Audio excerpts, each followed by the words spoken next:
আমাদের মনে সবসময় শয়তান আশোয়াশা দেয় এবং ঠিক তখনই যখন মনে হবে মনে আশোয়াশা দিচ্ছে, মানে শয়তান খারাপ বুদ্ধি দিচ্ছে, ঠিক তখনই ছোট্ট এই দোয়াটি পড়ে নিতে পারি।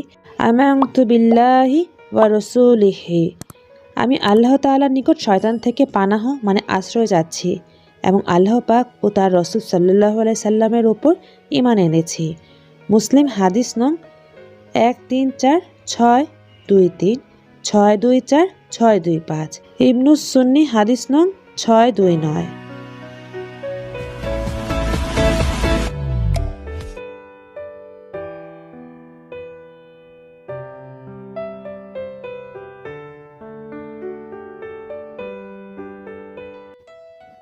আসসালামু আলাইকুম, ঢাকা থেকে আমি ঐশী বলছি। ঐশী সোয়ালে আরও একবার স্বাগত জানিয়ে নিচ্ছি। কাছে বা দূরে, দেশ অথবা দেশের বাইরে থেকে আজকে যারা আমার ভিডিওটি দেখছেন, আশা করছি আল্লাহর রহমতে সবাই ভালো আছেন। আমরাও আল্লাহর রহমতে ভালো আছি, আলহামদুলিল্লাহ। সকাল সকাল ভাত দেখি মনে হচ্ছে দুপুরের খাবার থেকেই ব্লগটি স্টার্ট করছে, তাই না? আসলে সেটি নয়। যেহেতু দাঁত ফেলে দিয়েছি, তো আমাকে অ্যান্টিবায়োটিক 7 দিনের এবং 5 দিনের দুটো অ্যান্টিবায়োটিক দিয়েছে 500 mg করে। তো আমি দেখা গিয়েছে রুটি খেলে বা আদার্স কিছু খেলে আমার খুব খারাপ লাগা শুরু হয়ে যায়। তাই আমি ভাত দিয়ে মানে সকালে ভাত খাচ্ছি আজকে কয়েকদিন ধরে, এবং সেটি করে নিচ্ছি ওষুধ খাওয়ার ঠিক আগ মুহূর্ত। মাঝপথে আমি ওষুধ খেয়ে নিচ্ছি। তো আজকের ব্লগটি কিন্তু সকাল থেকে শুরু করছি। আর আজকে বৃষ্টিও হচ্ছে, এর মধ্যে আমাদের নতুন মেম্বার চলে এসেছে। ওর নাম হচ্ছে মুক্তা। ও খুব লজ্জা পাচ্ছিল, ও চাচ্ছিল না ক্যামেরার সামনে আসতে, তারপরেও কিছুটা ওর অনুমতি নিয়ে আমি দেখিয়ে নিলাম। আমাদের আগে যে হোম সার্ভিস দিত তার নাম ছিল রূপতা, আর আজকে আমরা যাকে পেয়েছি আমি আগের ব্লগে বলে দিয়েছিলাম, আম্মুর বাসা থেকে নিয়ে এসেছিলাম, তো তার নাম হচ্ছে মুক্তা। যাই হোক, আজকে বাংলাদেশের খেলা হচ্ছে। তো বাংলাদেশের খেলা যেহেতু হচ্ছে, রাজা ভাই উপর থেকে এসেছে খেলা দেখতে। বাবা তো খেলা দেখছে আর ঘুমোচ্ছে। আমিও বসেছি খেলা দেখতে। আমি ঠিক লাস্ট মোমেন্টে এসেছি, মানে খেলা শেষ হয়ে 10 মিনিট ধরেই দেখছি। খেলাটা খুব ভালো লেগেছে, বাংলাদেশের খেলা, এবং বাংলাদেশ উইন হয়েছে, সেটাও খুব মজার ছিল। লাস্ট মোমেন্টে এই উইনিং ব্যাপারগুলি খুব মজার হয়, তাই না? যাই হোক, আমাদের বাংলাদেশ জিতে গিয়েছে, এটাই আমার কাছে ভালো লেগেছে, তাই একটু ধারণ করে নিয়েছি আর মেমোরি করে ফেললাম। এরকম বাংলাদেশের খেলা একটা সময় আব্বুকে সবাইকে নিয়ে দেখতাম। বাংলাদেশ তো প্রায় হেরেই যেত, তখন মন খারাপ হতো। তো আজকে যেহেতু বাংলাদেশ জিতে গিয়েছে, মনে হয়েছে আমার ভিডিও করাটা সার্থক হয়েছে। দেখতেই পেয়েছে ঠিক লাস্ট মোমেন্টের এই বোলিংটা। যাই হোক, বাংলাদেশ জিতে গিয়েছে, আমরাও হ্যাপি, আপনারাও হ্যাপি, বাংলাদেশও হ্যাপি, তাই না? তো তারপরে আমার কাছে মনে হয়েছিল একটু নাটক দেখা যায় কিনা, যেহেতু টিভির সামনেই বসা, যদি ওরকমভাবে টিভি দেখা হয় না, মাঝে মধ্যে টাইম পাস করা। এখন আপনারা হয়তো বা অনেক আপুরা বলে থাকবেন যে আপু টিভি দেখাও গুনাহ, তাই না? বেসিকলি যেটা হয়ে থাকে যে, তার আগে আমি যেটা বলে নিই, আমি এখন দুপুরের খাবার খাবো না, যেহেতু সকালে ভাত খেয়ে ফেলেছি 10টার দিকে। তো আমি এখন যেটি করে নিচ্ছি, একটা পেয়ারা নিয়েছি, লবণ মরিচ অল্প একটু চিনি দিয়ে ভর্তা বানিয়ে দিচ্ছে মুক্তা আমাকে। তো এটা দেখবো আর টিভির সামনে বসে দেখি 2-1টা নাটক দেখা যায় কিনা, সেটাই করে নিব। যাই হোক, যেটি বলে নিয়েছিলাম, অনেক আপুরা এখন বলে থাকবেন যে টিভি দেখা গুনাহ, তাই না? বেসিকলি যেটা হয়ে থাকে, টিভি দেখা গুনাহ যদি আমি অশ্লীল কিছু দেখি, আর আমি যদি কিছু থেকে শিখতে পারি, সেক্ষেত্রে কিন্তু গুনাহ নয়।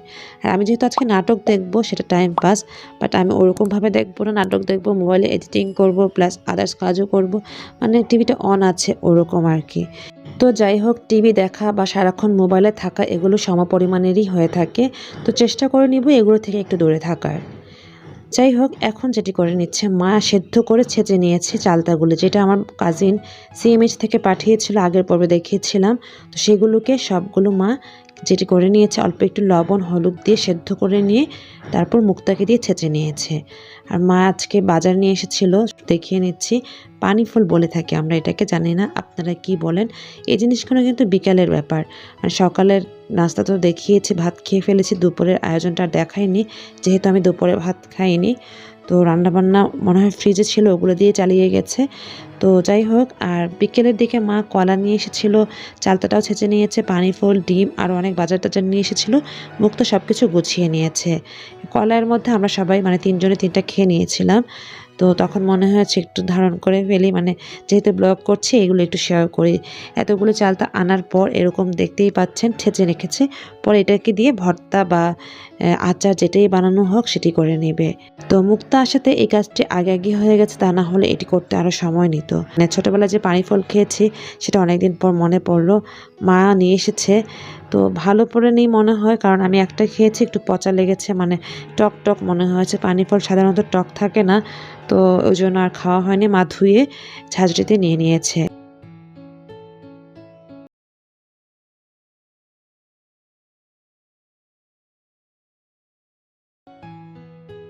তো সন্ধ্যার দিকে মানে মাগরিবের সালাতের পর বাবা আর আমি চা খাচ্ছি। মা নামাজ কালাম পরে একটু রেস্টে আছে, পরে নাকি চা খাবে। তো আমি আর বাবা খাচ্ছি। আমার বোন বা আমার খালা যে খাবারগুলো এনেছে, যে বিস্কিট, তো সেগুলো দিয়েই খাচ্ছি। আর এই ঝাল বিস্কিট আমার কাজিন কচি নিয়ে এসেছিলো, প্লাস নোনতা বিস্কিট, যেগুলো আমার খুব ফেভারিট। তো এইভাবে সন্ধ্যার নাস্তা সবাই করে নিয়ে কিছুক্ষণ মোবাইলে ছিলাম। তারপর রাতে আদনান এসেছে, ও বলছে যে পেঁয়াজ দিয়ে শুকনো মরিচ দিয়ে এভাবে লবণ দিয়ে ভর্তা খাবে রুটি দিয়ে। তো এটা আমি করে নিয়েছি মুক্তাকে দিয়ে, আর মুক্তা থাকাতে এটা সম্ভব হয়েছে, তা না হলে আমি এভাবে পারি না। হাতে মানে হাতটা আমার খুব জ্বালা পোড়া করে, হয়তোবা তখন দেখা যেত কেচি দিয়ে কেটে চামচ দিয়ে।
তো আদনানকে আমি ডিনার করিয়ে ফেলেছি, এবার আমি খাচ্ছি একটু ভর্তা দিয়ে। মা মিষ্টি কুমড়ো রান্না করেছিল আগের দিন।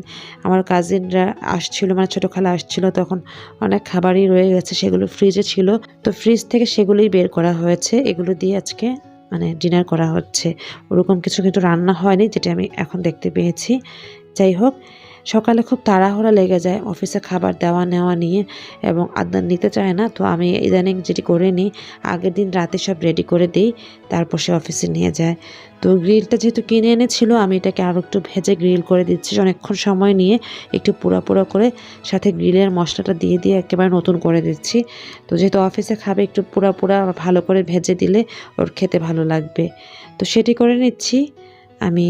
এখন গ্রিলটা ভেজে ওকে অফিসের খাবারগুলো দিয়ে দিব। সাথে কিছু ফ্রুটসও দিচ্ছি, খেজুর দিচ্ছি আর একটা অরেঞ্জ দিব। এগুলো আজকে আমার বাজার থেকে নিয়ে এসেছি, সেগুলো আর শেয়ার করা।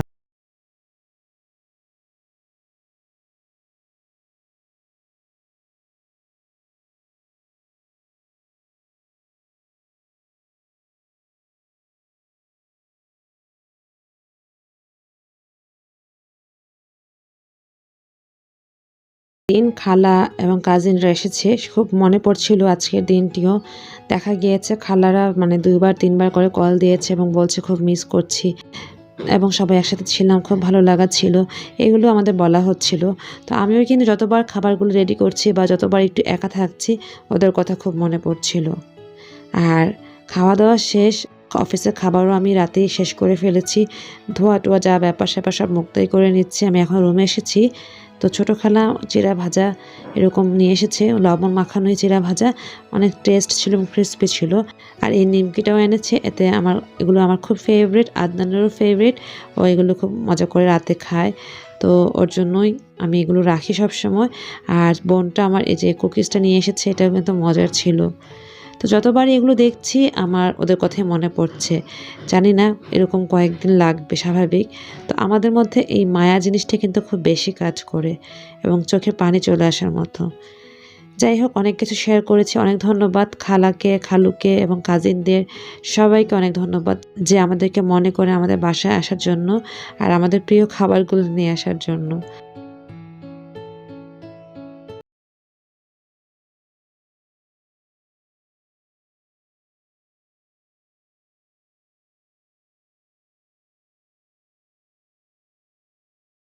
গুছিয়ে নিচ্ছি যেহেতু অনেক কিছু এনেছি, ওভাবে গোছানো হয়নি। আগের দিন বিজি ছিলাম, টায়ার্ড ছিলাম, তো আজকে আমি সেগুলো করে নিচ্ছি। আমি এগুলো যেহেতু আদনান খায়, আদনানের টেবিলে মানে আদনানের বেডের পাশে যে কর্নার টেবিলটা আছে সেটির মধ্যে কাছাকাছি রাখছি যে ক্ষুধা লাগলে ওইখান থেকে নিয়ে খাবে। এভাবে ছিল আজকের ব্লগ, এভাবে রেখেছি। আশা করছি এনজয় করেছেন, সাথে থেকে সাপোর্ট করে যাবেন। বিদায় নিয়ে নিচ্ছি। আল্লাহ হাফিজ, আসসালামু আলাইকুম।